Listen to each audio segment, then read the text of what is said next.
سورۃ النساء کی آیت نمبر 41۔ الحمدللہ وکفی والسلام علی عبادہ الذین اصطفی،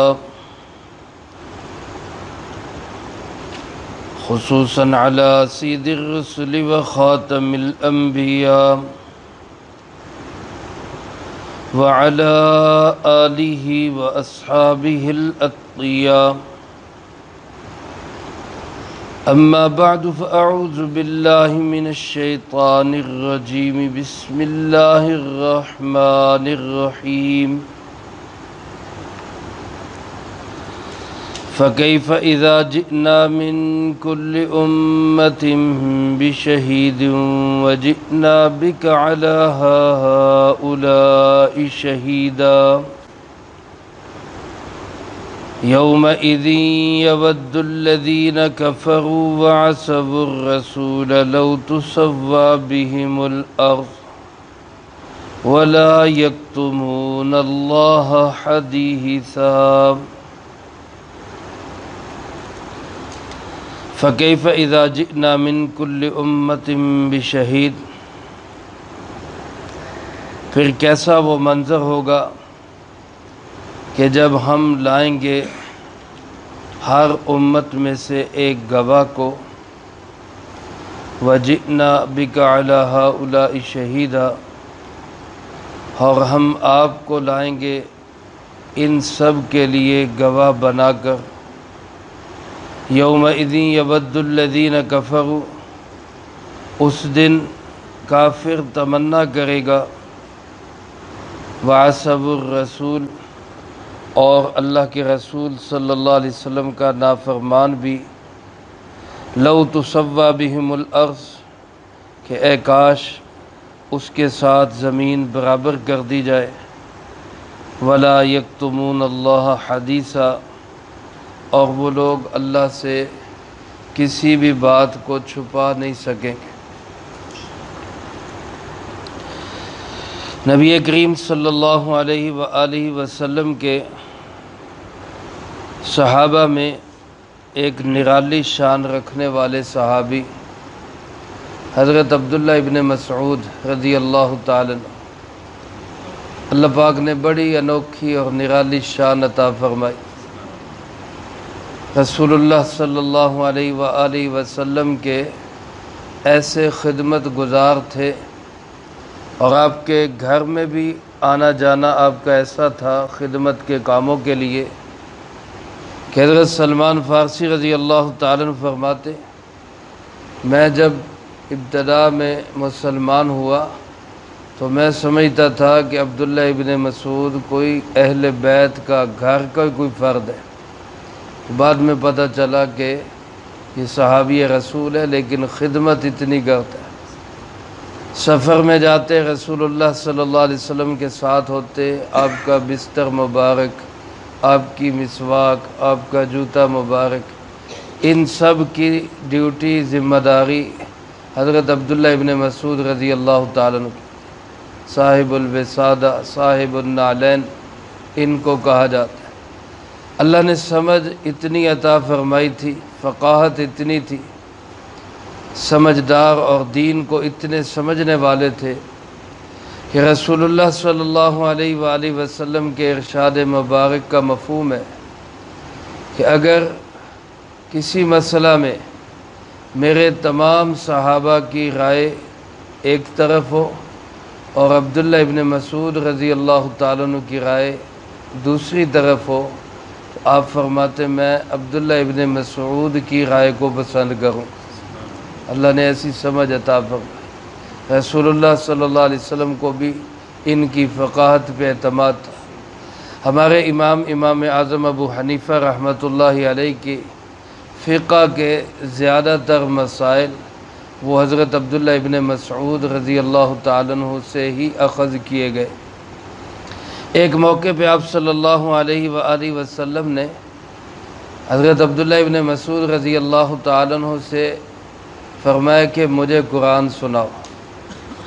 سبحان اللہ، کیا شان اللہ کے محبوب صلی اللہ علیہ وسلم عبداللہ ابن مسعود رضی اللہ تعالیٰ عنہ سے فرما رہے ہیں کہ مجھے قرآن سناؤ۔ حضرت عبداللہ ابن مسعود رضی اللہ تعالیٰ عنہ نے عرض کی اللہ کے محبوب میں آپ کو سناؤں، اور آپ جن پہ قرآن کریم نازل ہوا ہے میں آپ کو سناؤں؟ آپ نے فرمایا کہ ہاں میرا جی یہ چاہتا ہے کہ میں تم سے قرآن سنوں۔ چنانچہ انہوں نے سورۃ النساء شروع سے پڑھنا شروع کیا۔ اب وہ پڑھتے جا رہے، سرکار دو عالم صلی اللہ علیہ وسلم سماعت فرماتے جا رہے۔ جب اسی آیت مبارکہ پہ آئے فَكَيْفَ إِذَا جِئْنَا مِن كُلِّ أُمَّةٍ بِشَهِيدٍ، وہ کیسا آخرت کا ایک منظر ہوگا، ہر امت کا ایک گواہ، یعنی اس کا نبی اس امت کے لیے گواہ بن کے آئے گا، اور سارے نبیوں پہ گواہ بن کے ہم آپ کو اے پاک پیغمبر صلی اللہ علیہ وسلم آپ کو گواہ بنا کے لائیں گے۔ آپ نے فرمایا اب بس کرو، اور حضرت عبداللہ ابن مسعود فرماتے میں نے دیکھا تو آپ صلی اللہ علیہ وسلم کی آنکھوں میں آنسو جاری تھے۔ ایک مفسر فرماتے آپ صلی اللہ علیہ وسلم اپنی امت کے غم میں رو رہے تھے کہ اس وقت میری امت کا غم، میری امت کا حال وہ کیا ہوگا۔ بہرحال یہ آخرت کا ایک منظر نامہ اللہ پاک نے بیان فرمایا کہ وہ کیسا عجیب منظر ہوگا۔ اذا جئنا من کل امت بشہید، جب ہم ہر امت سے ایک گواہ کو لائیں گے۔ اللہ پاک سارے نبیوں کو، سارے نبیوں کی ساری امتوں کو، سارے انبیاء علیہ السلام، اللہ ان کو کروڑوں ہمارا سلام پہنچائے، اربوں سلام پہنچائے۔ اللہ کے ہر نبی ہی کامیاب گئے کہ یہ بے شک آدم علیہ السلام سے لے کر آخری نبی امام الانبیاء، سید الانبیاء، خاتم الانبیاء جناب محمد مصطفیٰ صلی اللہ علیہ وآلہ وسلم، سارے ہی انبیاء علیہ السلام اپنے مشن میں 100% کامیاب گئے۔ تو اللہ پاک ہر نبی سے پوچھیں گے بھئی دین پہنچا دیا تھا، امتوں سے پوچھیں گے ہاں بھئی میرے نبیوں نے، میرے نمائندوں نے دین پہنچایا، تو وہ انکار کریں گے جی ہم تک دین پہنچا نہیں۔ تو اللہ پاک انبیاء علیہ السلام کو بلائیں گے، ہاں جی بتائیے۔ تو تمام انبیاء علیہ السلام وہ گواہی دیں گے کہ اللہ ہم نے اپنا دین، آپ کا پیغام، آپ کی طرف سے ملی ہوئی وحی ہم نے اپنی اپنی امتوں کو پہنچا دی تھی، ہم نے کوئی کسر نہیں چھوڑی۔ تو اللہ کے نبی جب ان کو بتائیں گے کہ جی ہم نے پہنچا دیا تھا، تو اللہ پاک ان سے پوچھیں گے کہ تمہارے پاس کوئی گواہ ہے؟ آخرت کا دن ہے، عدالت کا دن ہے، مالک یوم الدین، انصاف کا دن ہے۔ اللہ پاک خود جانتے ہیں کہ میرے نبیوں نے دین پہنچا دیا ہے، کوئی کوتاہی نہیں کی، لیکن انصاف کے تقاضوں کو پورا کرتے ہوئے اللہ پاک انبیاء علیہ السلام سے پوچھیں گے گواہ ہے؟ تو اللہ کے نبی سبحان اللہ اپنی گواہی کے لیے امت محمد صلی اللہ علیہ وسلم کو پیش کر، میں اور آپ ساری امت مسلمہ کے افراد، ہم سب سارے نبیوں کے حق میں گواہی دیں گے کہ اللہ آدم علیہ السلام سے لے کے حضرت عیسیٰ علیہ السلام تک ہر نبی علیہ السلام نے اپنا فریضہ تبلیغ مکمل 100% ادا کر دیا تھا۔ تو جب ہم گواہی دیں گے تو وہ قومیں کہیں گی کہ جی یہ کیسے گواہی دے سکتے ہیں، یہ تو ہم سے صدیوں بعد آئے، یہ گواہی کیسے دے سکتے؟ تو اللہ پاک امت محمد صلی اللہ علیہ وسلم سے پوچھیں گے کہ آپ کیسے گواہی دیتے؟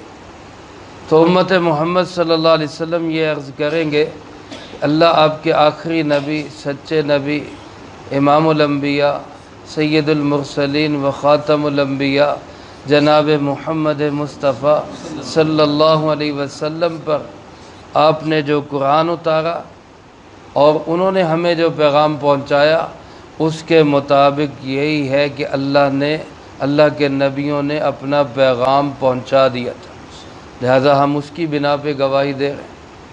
تو پھر اللہ پاک آپ صلی اللہ علیہ وسلم کو بلائیں گے، تو آپ تشریف لائیں گے اور آپ آ کے کہیں گے اللہ تیرے سارے نبی بھی سچ بول رہے اور میری امت جو گواہی دے رہی میری امت بھی سچ بول رہی۔ یہ گواہی کا نصاب اس طرح پورا ہوگا۔